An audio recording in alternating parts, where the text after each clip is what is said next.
Hello everyone. Tian के बार बार star करने पे वो उसे इतना ही कहता है कि मैं तुम्हें लाइक करता हूँ, किसी और की मुझे ज़रूरत ही नहीं है। अब बिंग को इतना क्लोज देख के ये तो फ़ौरन से साइड पे चली जाती है। बाद में टियान सोच लेती है कि अगर ये मुझे इतना लव करता है तो क्यों ना मैं भी इससे अपनी फीलिंग्स कन्फेस कर ही दूँ और ये भी बताऊँ कि मैं लड़का नहीं बल्कि लड़की हूँ। अब इससे पहले कि वो कुछ भी बोलती ये उसे किस कर लेता है। अब पीछे से मॉम की आवाज़ सुन के दोनों ही साइड पे हो गए थे। वो खुश खुश अपने बेटे से मिलती हैं। आज तो बकायदा वो बिंग के सारे फ्रेंड्स के लिए गिफ्ट भी लाई थी। यहाँ पे बिंग को तो वो ये सब कुछ अंदर उन्हें देने जाने को कह देती हैं और पीछे से टियान को बोलती हैं कि ये जो अभी तुम दोनों कर रहे थे मैं क्लियरली देख चुकी हूँ। वो समझ रही थी कि जैसे टियान ने जानबूझ के उनके बेटे को प्यार के जाल में फंसाया है। उनके पास तो वो वाली फ़ोटो भी थी जो कि मैच से पहले टियान ने बिंग को किस की थी, जिस पर इन्होंने अपने बेटे के लिए हायर किया था। वो पल पल की खबरें उन्हें दिया करता था। मोम को तो टियान लड़का ही लग रही थी। वो इसे आइंदा अपने बेटे से दूर रहने को कह देती हैं कि बंदा यंग एज में ऐसी ऊट पटांग हरकतें कर लेता है, तो तुम खुद पे काबू रखो। ये कहती वो तो फिर वहाँ से चली जाती हैं। इसके बाद तो टियान बहुत ही अपसेट हो गई थी। ये बात बिंग भी नोट कर लेता है। अब ये उसे झूठ बोल देती है कि मैं तुम्हें लाइक नहीं करती हूँ, सो हम जस्ट फ्रेंड्स ही रहेंगे और कुछ नहीं। अभी तक मॉम की बातें इसके माइंड में ही सवार थीं। बिंग हैरान कि अचानक इसे हो क्या गया है। वो इसे इग्नोर ही किए जा रही थी। वो अब उससे इस बात की फिर एक्सप्लेनेशन मांगता है। इससे पहले कि टियान उसे कुछ बता पाती, बिंग की मॉम मैसेज करके उसे अपने ऑफिस आने को कहती हैं एंड ये भी कि इस बारे में बिंग को ज़रा भी पता ना चले। वो अब फिर उसे एक्सक्यूज़ करती वहाँ से चली जाती है। अगले लम्हे हमें उसे मॉम के पास ही खड़े दिखाया जाता है। उन्हें एक्चुअली में पता चल चुका था कि टियान लड़की है। वो तो इससे और ज़्यादा ही नाराज़ हो जाती हैं कि मुझे झूठ बोलने और प्रिटेंड करने वाले लोग बिल्कुल भी पसंद नहीं हैं। अब तो उन्होंने इसे अपना बिंग के साथ रूम चेंज करने का भी कह दिया था कि आइंदा तुम मुझे उसके पास नहीं दिखनी चाहिए। ये सुन के टियान का और ही ज़्यादा दिल टूट जाता है। अब ये बहाना बना के वो बिंग से फाइट करती है कि मुझे तुम्हारी इलनेस का पता चल चुका है कि तुम मेरे करीब इसलिए आए ना कि जस्ट तुम मुझे ही देख सकते हो।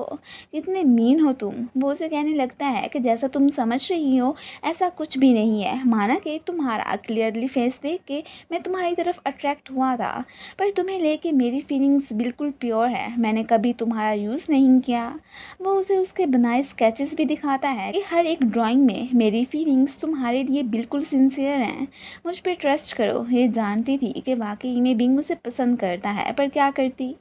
मॉम ने इसे फिर सख्ती से अपने बेटे से दूर रहने का जो कहा था और ये भी कि अपनी लड़की होने का उसे मत बताना। सो ये कोल्ड बन के उसका दिया पेंडेंट भी यहीं पे उतार के वहाँ से चली जाती है। बाहर आके बहुत इमोशनल भी हो गई थी। उसने कभी भी नहीं सोचा था कि अचानक उसकी लाइफ में ऐसी प्रॉब्लम आ जाएंगी जिन्हें उसे फेस करना होगा। दूसरी तरफ हमें बिंग को भी काफ़ी अपसेट दिखाया जाता है। मिनजुन को इन दोनों की फाइट का पता चल चुका था। वो इसे हिम्मत ना हारने को कहता है कि तुम टियान पे बिल्कुल भी गिव अप मत करना।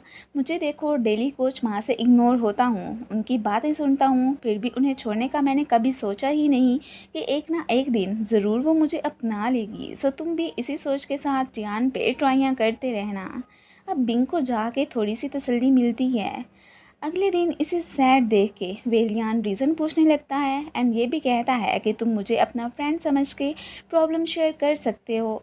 तभी इसकी नज़र मॉम की असिस्टेंट पर पड़ती है। उन्हें फॉलो करने पे इसे पता चलता है कि मॉम बिंग का ट्रांसफ़र और कॉलेज में करवा रही हैं। ये भागी भागी ऑफिस पहुंचती है कि आप बिंग के साथ ऐसा मत करें।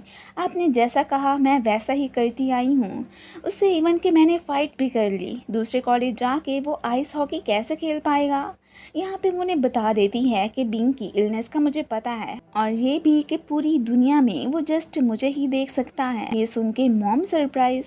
खैर वो एक शर्त पे ही बिंग का ट्रांसफ़र ना कराने पे मानती हैं कि तुम जल्द से जल्द अपनी गर्लफ्रेंड बना लो। अब तुम्हें बिंग लड़का ही समझता है तो वो अपनी फीलिंग्स तुम पे गिव अप कर देगा।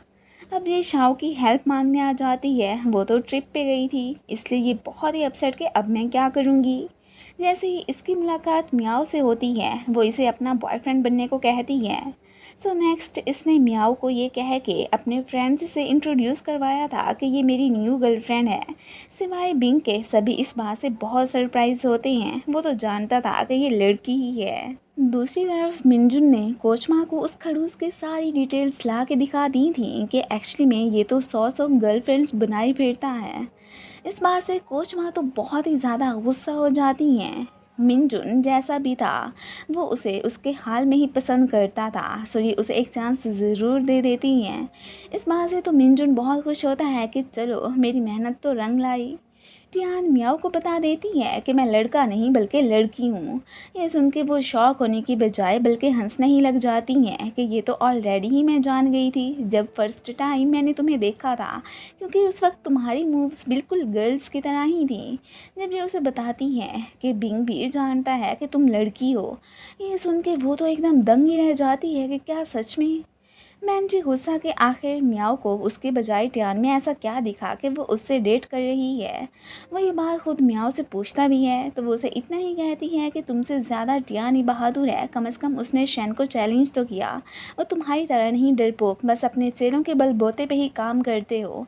अब तो ये सोच ही लेता है कि मैं चैम्पियनशिप में शैन को हरा के मियाओ का ज़रूर दिल जीत लूँगा। बिंग मॉम के पास आया था कि आपने ही टियान को गर्लफ्रेंड बनाने के लिए कहा है ना।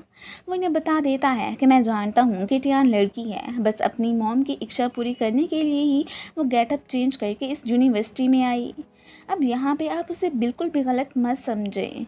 अब वो फिर उन्हें ये भी कह देता है कि मैं उससे बहुत ही ज़्यादा लव करता हूँ, सो आप उसे मुझसे दूर करने का सोचिएगा भी मत।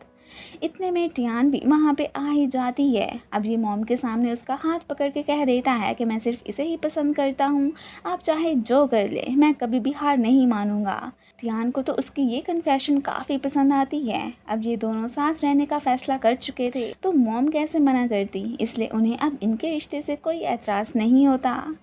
लेकिन वो इनसे अभी अपनी रिलेशनशिप बाकियों से छुपाने का ज़रूर कह देती हैं। अब टियान को पता चलता है कि इसे स्विमिंग पूल वाले दिन से ही इसके सीक्रेट का पता चल गया था। वो समझती आई थी कि बिंग को जैसे कुछ पता ही ना हो।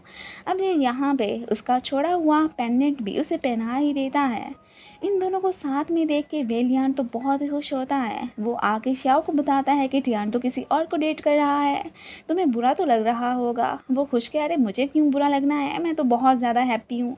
ये सुन के वो अब उसे छेड़ने लगता है कि क्या वो तुम्हारा बॉयफ्रेंड नहीं था। अब ये उसके सामने फिर दुखी होने का प्रीटेंड करने लगती है कि अरे नहीं, ऊपर से तो मैं खुश दिख रही हूँ पर मन मेरा बहुत ही अपसेट है।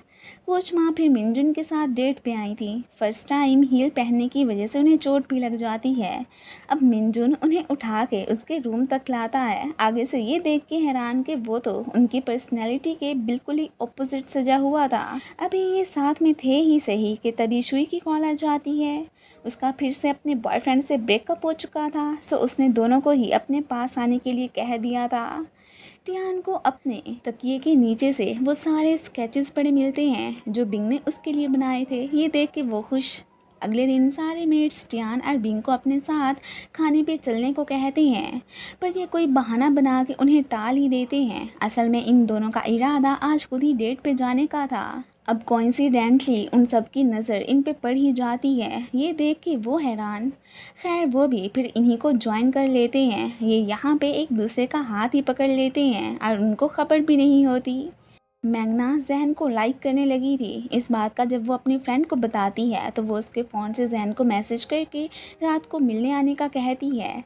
टियान बिंग से बात कर ही रही थी कि सभी साथी उसके रूम में आ जाते हैं। यहाँ पे फिर वो पड़े स्केचेस को भी देख ही चुके थे कि ये किसने बनाए। अब फिर वेलियान कह देता है कि मैंने बनाए हैं एंड उसकी ड्राइंग देख के उन्हें इसके झूठ का पता चल जाता है, इसलिए सभी स्माइल करने लग जाते हैं। खैर तभी बिंग की एंट्री होती है। वो उन्हें कहता है कि ये मैंने बनाए हैं। अब सभी उसे प्रूफ के तौर पे अपने अपने स्केचेस बनाने को कहते हैं। ये भी कहता है कि ठीक है, पहले मुझे अपने असिस्टेंट से कुछ डिस्कस करना पड़ेगा, जो कि टियान थी। वॉशरूम में आके वो इसे किस कर लेता है, जिसके बाद वो अपने सुंदर चेहरे को भी देख पा रहा था। अब उसकी स्किल्स देख के इन्हें फिर अंदाज़ा हो ही जाता है कि वाकई में वो इसी ने बनाए थे। जैसे ही टियान उसे सी ऑफ करने जाने लगती है, सामने जहन को देख के सरप्राइज़, वो मैग्ना से मिलने ही आया था। अब ये उसे बता देती है कि मेरे लड़की होने का बिंग को पता चल गया है। इनकी बातें जो कि मैग्ना पीछे खड़ी सुन चुकी थी, एकदम शॉक ही रह जाती है कि क्या टियान लड़की है। इसी के साथ ही फिर ये पार्ट ख़त्म हो जाता है। Thanks for watching.